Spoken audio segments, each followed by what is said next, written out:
विद्यालयमा नपढाउने टिचर त कोही पनि हुँदैन। अब चाहे त्यो क्याम्पसमा पढाउने टिचर होस्, चाहे त्यो कुनै इन्स्टिट्युटमा पढाउने टिचर होस्, चाहे त्यो कुनै तपाईको क्याम्पसमा पढाउने टिचर होस्, उसले एसीका कपी काट्ने पनि त्यही हो, एसीका कपी जाँच्ने पनि त्यही हो, पढाउने पनि त्यही हो।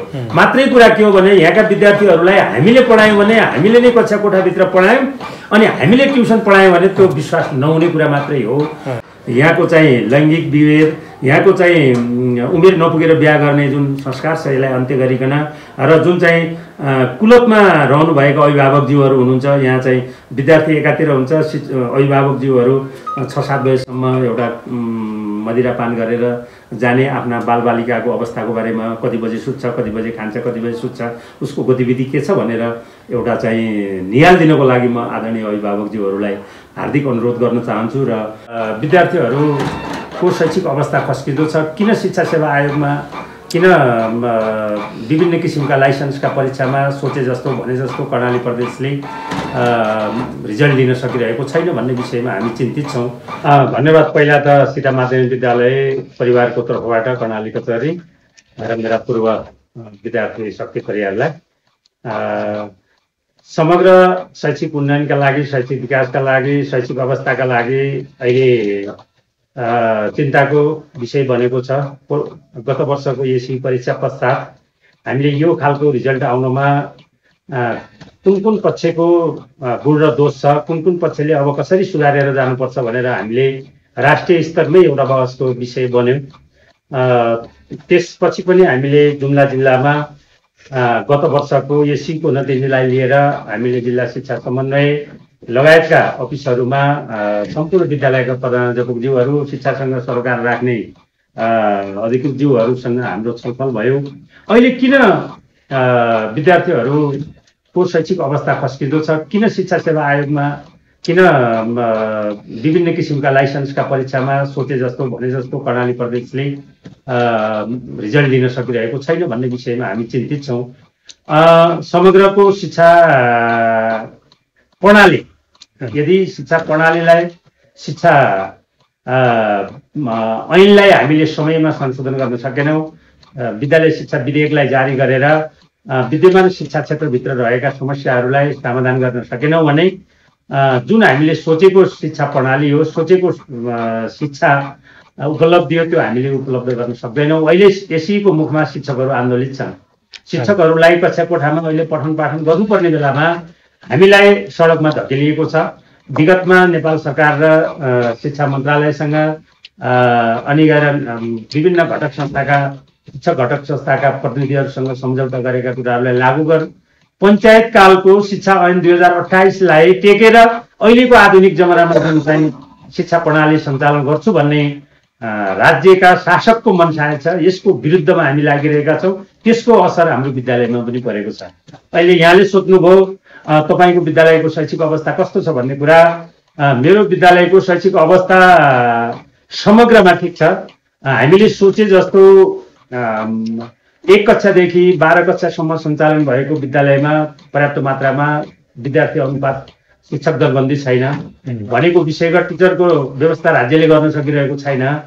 विद्यार्थीहरूमा पनि मैले पढ्नुपर्छ भन्ने किसिमको अलिकति परीक्षा प्रणाली सुधार गर्न हामीले नसकेको कारणले विद्यार्थीहरूलाई पढ्नुपर्छ भन्ने भावनाको विकास नभएको कारणले हामीले सोचे जस्तो चाहिँ एउटा शिक्षा दिन सकिरहेको अवस्था छैन।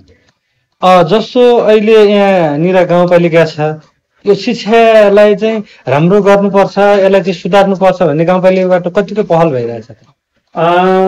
गाउँपालिकाले अत्यन्तै सकारात्मक सोचका साथ, सुझबुझका साथ शिक्षा क्षेत्रमा लगानी गरिरहेको छ। लगानी मात्रै होइन, अनुगमन निरीक्षण गरिरहेको छ। अहिले हाम्रो सामान्य शिक्षा युवा तथा खेलकुद शाखाको आदरणीय प्रमुखजी पनि यहाँ उपस्थित हुनुहुन्छ। उहाँहरू निरन्तर विद्यालयसँग सम्पर्कमा हुनुहुन्छ।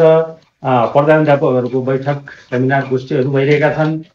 त्यसपछि गएर जनप्रतिनिधिहरू पनि अत्यन्तै यहाँको शैक्षिक विकासका लागि एउटा कर्णाली क्षेत्रको विकट बस्तीमा रहेको तिला गाउँपालिकाका पनि विकट बस्तीमा रहेका विद्यालयहरूमा यो शैक्षिक स्तरलाई कसरी सुधार्न सकिन्छ, हिजोको भन्दा आज कसरी फरक ल्याउन सकिन्छ भनेर उपाध्यक्षज्यू कार्यक्रमबाट अहिले लगभग 20-21 लाख रुपियाँ विद्यालयलाई ट्युसन कोचिङ सेन्टर भनेर छुट्याइएको अवस्था हो। अब यसलाई एकछिन सर, जो तपाईँले ट्युसन सेन्टर भन्नुभयो, जुन शिक्षकले चाहिँ स्कुलमा पढाइरहेको छ स्कुल टाइममा, त्यही शिक्षकबाट राम्रो रिजल्ट नआएर फेरि पुनः त्यही उहाँहरूले पढाएको विद्यार्थीहरूले ट्युसन पढाएपछि त्यो चाहिँ शिक्षामा सुधार आउला त? होइन, यस्तो छ, अब विद्यालयमा नपढाउने टिचर त कोही पनि हुँदैन।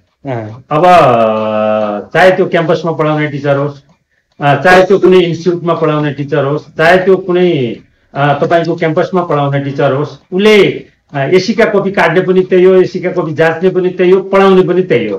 मात्रै कुरा के हो भने यहाँका विद्यार्थीहरूलाई हामीले पढायौँ भने हामीले नै कक्षा कोठाभित्र पढायौँ अनि हामीले ट्युसन पढायौँ भने त्यो विश्वास नहुने कुरा मात्रै हो। नभए टिचर नै हो, चाहे त्यो यहाँबाट चन्द्रनाथ गएर पढ्यो भने, बजारमा गएर पढ्यो भने त्यो विद्यार्थीको लागि भ्यालु हुने, तर यहाँकै टिचरले पढायो भने त्यो भ्यालु नहुने किसिमको विद्यार्थीको जुन मानसिकता हो यो गलत छ। त्यसो भएको हुनाले अहिले तपाईँले सोध्नु भएको प्रश्नप्रति म के सहमत छैन भनेपछि उही टिचरले कक्षा कोठामा अध्यापन गराउने, उही टिचरले ट्युसन पढाउने भन्ने कुरा विद्यार्थीले आफ्नो वातावरणमा, पारिवारिक वातावरणमा, आफ्नो गाउँघरको आटा ढुटाको रोटी खाएर आफ्नै घर आँगनबाट गाउँपालिकाले सपोर्ट गरिदिएको आफ्नै शिक्षक परिवार जस्तै भएको एउटा शिक्षकसँग बसेर पढ्न त त्यो मलाई लाग्छ राम्रो कुरा। उसले खुलेर प्रश्न गर्न सक्छ, उसले खुलेर सोध्न सक्छ, ऊ पारिवारिक वातावरणमा शिक्षकसँग घुलमेल हुन सक्छ। हामीले यति मात्रै के गर्नु हुँदैन भने दिउँसो नपढाउने अनि त्यही कोर्सलाई हामीले ट्युसनको रूपमा लग्यौँ भने त्यो गलत हुन्छ।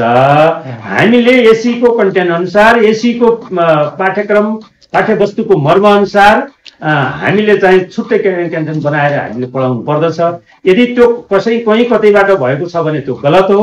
हामीले दिउँसो पढाउने आफ्नो रुटिन कार्यभार अनुसारको रुटिन भन्दा अलावा हामीले पढाएका छौँ। विद्यार्थीहरू सायद हामीदेखि सन्तुष्ट नै छन्। यहाँ इन्जिनियर पनि पढाइ भइरहेछ सर, होइन? यहाँको जुन चाहिँ टेक्निकल पाटोमा यहाँ सीतामाविको इन्जिनियरको पढाइ त बडो खस्कदो छ त। खास यहाँको व्यवस्थापन नभएको हो कि यहाँको अभिभावकहरूले चाहिँ त्यस्तो ध्यान नदिने कारण के होला? तपाईँले सोध्नुभयो, मलाई अचम्म लाग्यो। कर्णाली प्रदेशकै उच्चतम रिजल्ट ल्याउने मध्येको विद्यालय सीतामावि हो।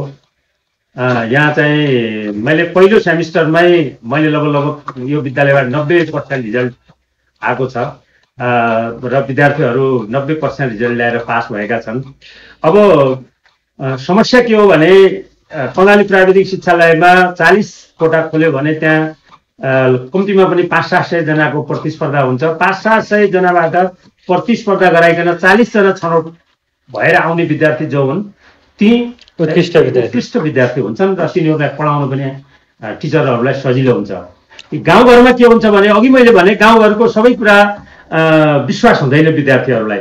हामीले यहाँ विज्ञापन गरेका हुन्छौँ, यहाँका विद्यार्थी केटीएस जान्छन्, सबैतिरबाट कतै पार नलागेपछि हामी कहाँ आउँछ अनि हामी कहाँ छनौट गरेर होइन हामीलाई कोटा पुर्याउन गाह्रो हुन्छ।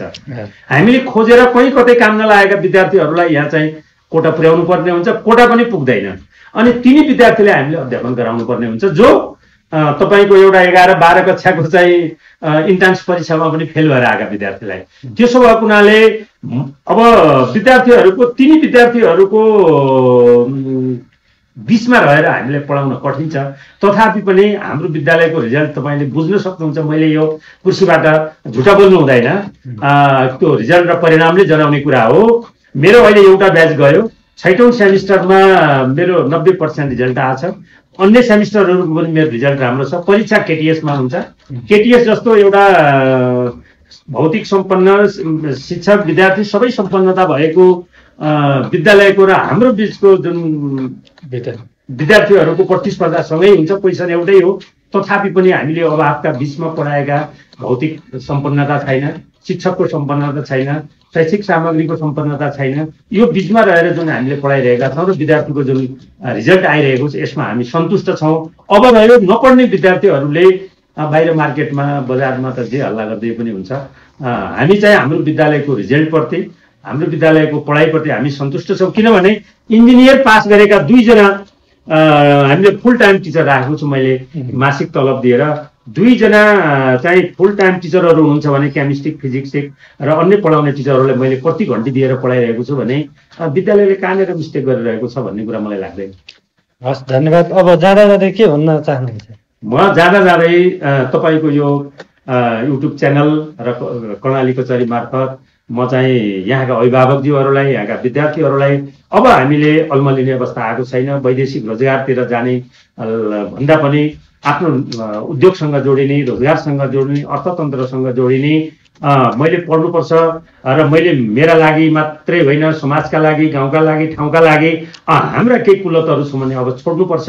यहाँको जुन जातीय विभेद, यहाँको चाहिँ लैङ्गिक विभेद, यहाँको चाहिँ उमेर नपुगेर बिहा गर्ने जुन संस्कार छ यसलाई अन्त्य गरिकन र जुन चाहिँ कुलतमा रहनुभएका अभिभावकज्यूहरू हुनुहुन्छ, यहाँ चाहिँ विद्यार्थी एकातिर हुन्छ, अभिभावकज्यूहरू 6-7 बजेसम्म एउटा मदिरापान गरेर जाने, आफ्ना बालबालिकाको अवस्थाको बारेमा कति बजे सुत्छ, कति बजे खान्छ, कति बजे सुत्छ, उसको गतिविधि के छ भनेर एउटा चाहिँ निहाल दिनको लागि म आदरणीय अभिभावकज्यूहरूलाई हार्दिक अनुरोध गर्न चाहन्छु र यहाँको शिक्षक, अभिभावक, सम्बन्धित सरोकारलाई तपाईँहरू पत्रकारज्यूहरूले पनि पूर्ण दोषको आधारमा समाचार सम्प्रेषण गरिदिनुको लागि म हार्दिक अनुरोध गर्दछु र सीता माध्यमिक विद्यालयप्रति यहाँहरूको जुन माया देखाउनु भयो, सद्भाव देखाउनु भयो, हाम्रा अभिव्यक्ति राख्ने जुन चाहिँ समय दिनुभयो, यसको लागि म तपाईँको युट्युब च्यानल परिवारलाई, सायद तपाईँलाई म धन्यवाद दिन चाहन्छु।